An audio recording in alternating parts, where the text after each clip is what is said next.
ते हाजी मुनव्वर साहब की जनाब नजर करने आ दो दोस्त हाजी करामत साहब, दो दोस्त, दो सज्जन, दो यार, बहुत मुहब्बत प्यार उन्होंने आपस में ते किसे गल तो किसे वजूहात से थोड़ी जी रिंझगी हो गई। एक दरखत के थले ना उन्होंने दोवां दोस्तों ने मिलना ते उस दरखत का नाम रख दिता भाई नजर साहब दरख्ते मुलाकाती। दरख्ते मुलाकाती, मुलाकात का दरख्त।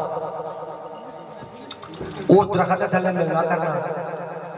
एक दिन कोई ऐसा मकाम बनया कि दोवां दी रिझदी पै गई आपस में ते मिलना गिलना छड़ दिता।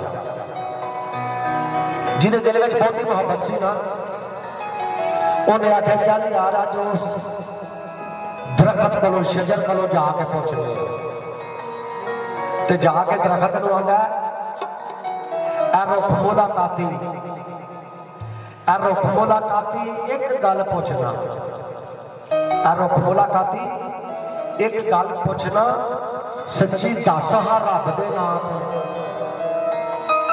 रुख मुलाकाती एक गल पूछना सच्ची दस हा रब दे नाम ते।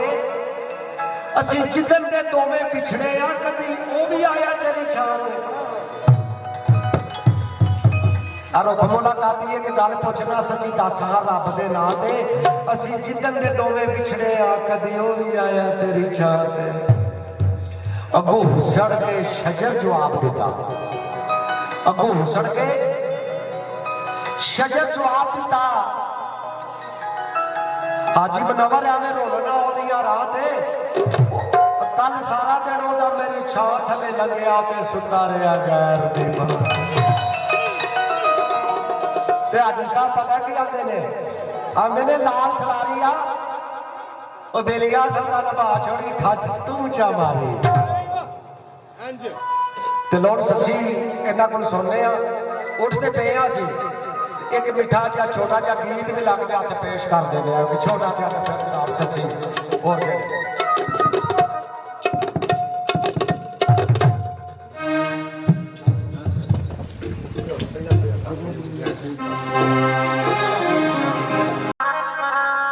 साडे मुल्क के बहुत अच्छे फनकार हैं।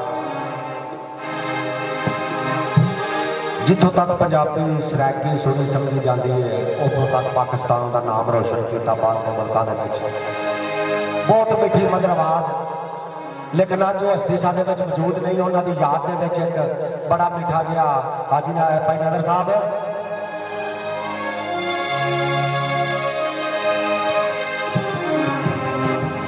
उन्होंने याद नूं ताज़ा करने वास्ते एक छोटा जिहा मीठा जिहा गीत फिर ससी सुन गए।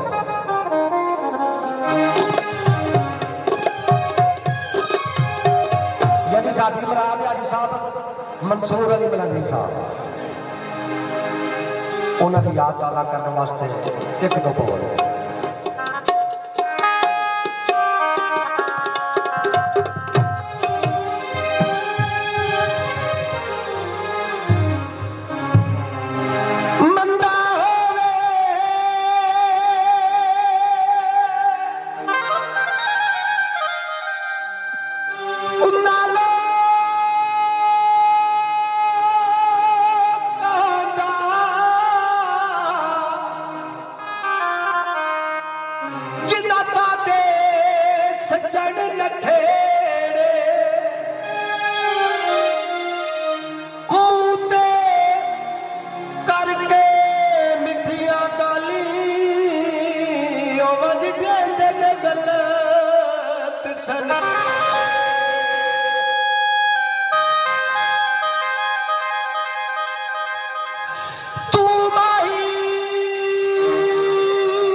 ते मंजर दिखावन दी बस कर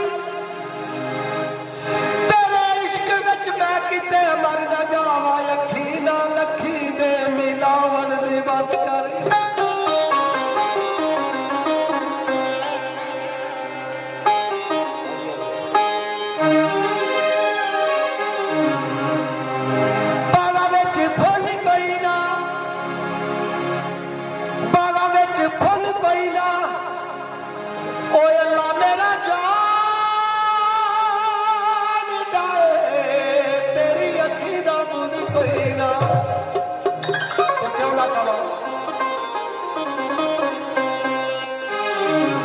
हो जावा सदक गले दिए हसिए